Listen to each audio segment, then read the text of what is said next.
रहीम इय्याक नअबुदु व इय्याक नस्तईन।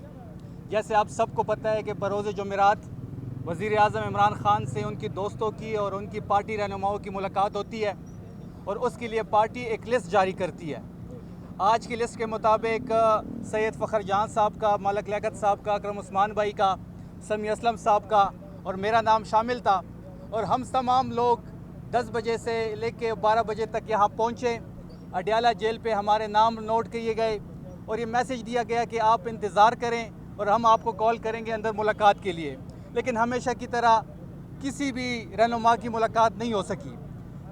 इस वक्त इस मुल्क में अनडिक्लेयर मार्शल लॉ है और एक जो जेल का मैनुअल है उसकी कंप्लीट वायलेशन किए जा रही है। ये पिछले 4 महीनों से किसी रहनुमा को इमरान खान से मिलने नहीं दिया जा रहा। जब भी लिस्ट आती है उनको गेट पे रोका जाता है और फिर 4 बजे तक बिठाया जाता है और उसके बाद उनको कहता है कि जी मुलाकात का टाइम ख़त्म हो गया है। फ़खर जहां साहब का ये 8वीं दफ़ा है कि वो आ रहे हैं मुलाकात के लिए और एक भी दफ़ा इनकी मुलाकात नहीं हुई, इसके बावजूद कि इनके पास हाई कोर्ट के अहकामात हैं। तो यहाँ पे ना हाई कोर्ट के अहकामात को माना जा रहा है, ना सुप्रीम कोर्ट के अहकामात को माना जा रहा है, सिर्फ़ और सिर्फ तहरीक इंसाफ को निशाना बनाया जा रहा है। हम तमाम जो यहाँ पे साहबान मौजूद हैं, इंशाअल्लाह हम हर रोज़ हर जुमेरात को यहाँ पे आएंगे। जो भी पार्टी लिस्ट आएगी और हम अपने कायद से मिलने की कोशिश करेंगे। पार्लिमान के अंदर और पार्लिमान के बाहर पाकिस्तान तहरीक इंसाफ की सिविल सुप्रीमेसी की जंग जारी रहेगी और इंशाअल्लाह इमरान खान की विजन में इस मुल्क में सिविल सुप्रीमेसी का दौर आएगा। मैं फ़खर जहां साहब को दावा देता हूँ कि वो अपनी बात करें। बिस्मिल्लाहिर्रहमानिर्रहीम। आज जुमेरात जो मेरा नाम लिस्ट में आया था ये 8वीं मरतबा है और पहले हम आए नहीं मिलने दिया, फिर उसके बाद हम हाई कोर्ट चले गए। हाई कोर्ट ने आर्डर दे दिया कि इनको मिलाएं मंगल या जुमेरात के दिन। फिर मंगल को आए, लिस्ट में नाम ऐड कर दिया, कहते कि ये फैमिली का दिन है। फिर जुमेरात को आए, फिर जुमेरात को आए। उसके बाद तकरीबन ये तीसरा चौथा जुमेरात है जिसमें अब मेरा नाम डाल रहे हैं और मैं आ रहा हूँ। ना 26वीं गैर आइनी तरमीम जिस दिन से हुआ है उस दिन से हाई कोर्ट की अपनी वैल्यू ख़त्म हुई है।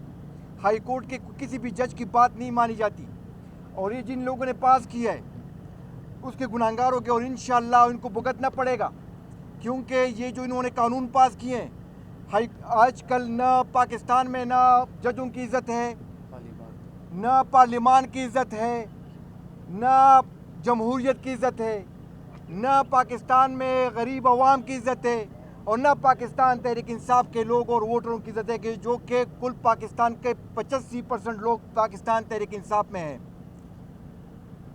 इसी वजह से उनके कहना है कि ये लोग हमें क्यों वोट नहीं देते, आपको कैसे वोट देंगे।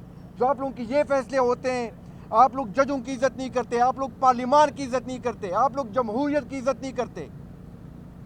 आज जो एक सूबेदार इधर बैठा होता है वो आगे से ऑर्डर देता है कि इनको मिलने दिया जाता है या नहीं मिलेगा।